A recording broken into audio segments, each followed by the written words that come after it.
Vive les vacances! Adieu histoire, géographie, arithmétique, retenues et punitions. Le maître a fermé ses livres et l'école a fermé ses portes. Tout un petit monde bruyant et trépidant d'impatience, avide de liberté et d'air pur, va sans plus tarder, grâce aux organisations de colonies de vacances, fuir la ville par les grandes gares qui sont autant de portes largement ouvertes sur la mer, la montagne ou les verdoyantes campagnes. Sur quelques-uns de ces petits visages, on peut voir l'ombre d'une inquiétude, car pour certains, c'est la première fois que l'on quitte papa et maman. Et sans eux, cet événement prend la forme d'un départ pour une grande aventure vers l'inconnu. Et puis, il y a le gros chagrin de ceux qui restent, trop petits encore pour quitter le giron maternel.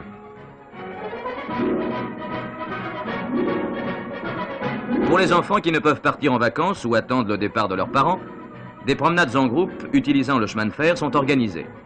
C'est ainsi que pendant l'été 1958, près de 345 000 enfants sont transportés sur l'ensemble de la SNCF par les trains et autorails réguliers ou spéciaux.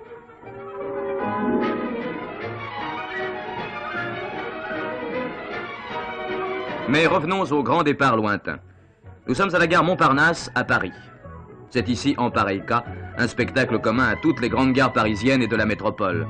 Autobus et cars amènent une foule mouvante et bigarrée de jeunes candidats à la vie au grand air, plus ou moins armés de terribles engins qui doivent, d'après eux, rendre précaire la vie des papillons et des poissons. Sous la direction de leurs moniteurs et des contrôleurs de la SNCF, ils prennent place dans les voitures réservées des trains qui vont les emporter vers des horizons nouveaux.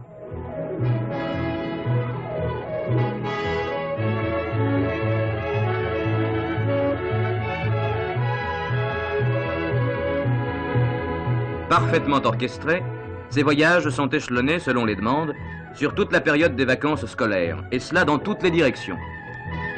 De l'est à l'ouest et du nord au sud, les 6 régions de la SNCF ont acheminé pour les colonies de vacances pendant l'été 1958 plus d'1 600 000 voyageurs du jeune âge qui, chaque année, attendent avec impatience la tacite reconduction du contrat vacances.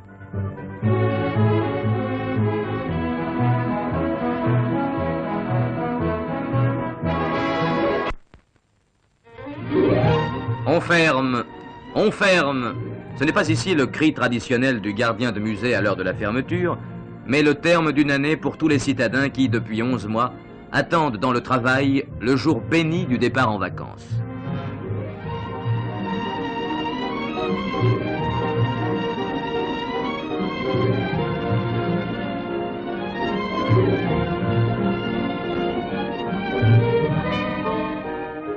Commerçants, artisans, ouvriers, employés et tout un monde laborieux n'a plus maintenant qu'un désir, partir.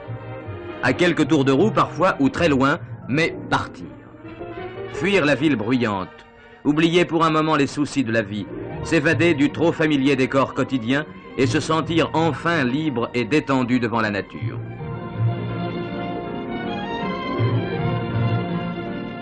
Que ce soit vers les plaines du nord, du pays Picard, ou vers la Belgique, la Hollande, la Suède, que ce soit vers l'est, aux provinces si riches en histoire et l'Allemagne, ou bien encore, comme ici, à Paris-Saint-Lazare, vers l'ouest normand aux verdoyantes prairies doucement vallonnées s'allongeant vers la mer, chacun s'en va. Et les banlieusards, en changeant de quai, désertent pour un temps l'ambiance de leur garde tous les jours.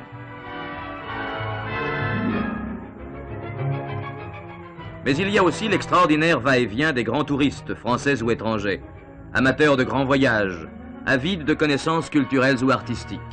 Et en un mouvement incessant, les trains transatlantiques puisent ou déversent en gare leur flot de voyageurs impatients.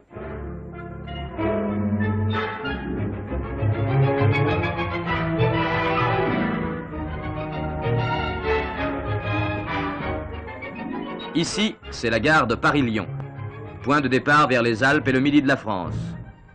Ainsi que les légions de fourmis que l'on voit courir en rang pressé sur le sol, taxis et voitures particulières montent à l'assaut de la grande gare parisienne.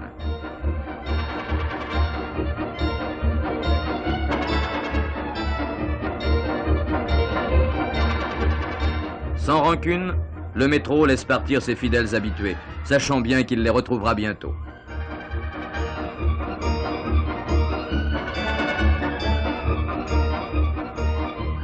Pour faire face et donner satisfaction à toutes les demandes de cette immense foule, la SNCF a mis en marche de nombreux trains supplémentaires, quadruplés parfois, sur tous les itinéraires. Se succédant au départ de 5 en 5 et même de 3 en 3 minutes, ces trains partent en toute sécurité et à pleine vitesse vers la Bourgogne, le Dauphiné, la Savoie et la Suisse, la Provence, la Côte d'Azur et l'Italie.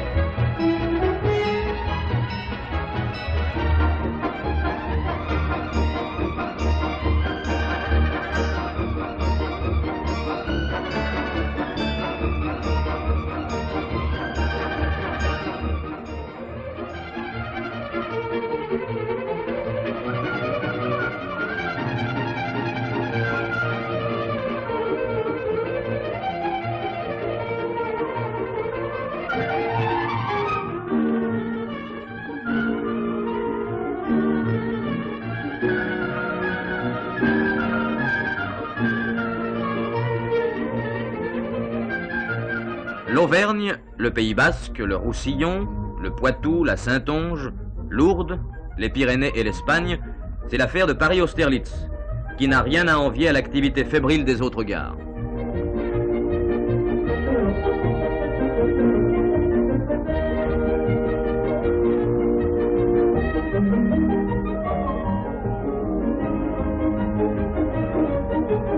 Là aussi, les trains sont doublés et triplés pour faire face aux demandes nombreuses et souvent tardives. Mais malgré les perturbations apportées dans les horaires par ces nombreux trains supplémentaires, le chemin de fer satisfait tous les désirs de ces impatients clients qui ont toujours raison.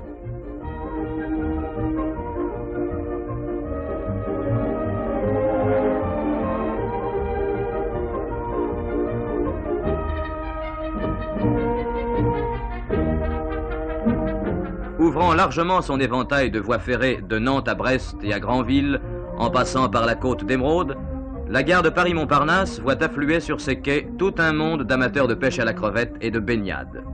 Mais beaucoup s'arrêteront dans les reposantes campagnes vallonnées du Perche, de l'ouest de la Normandie et des Alpes mancelles.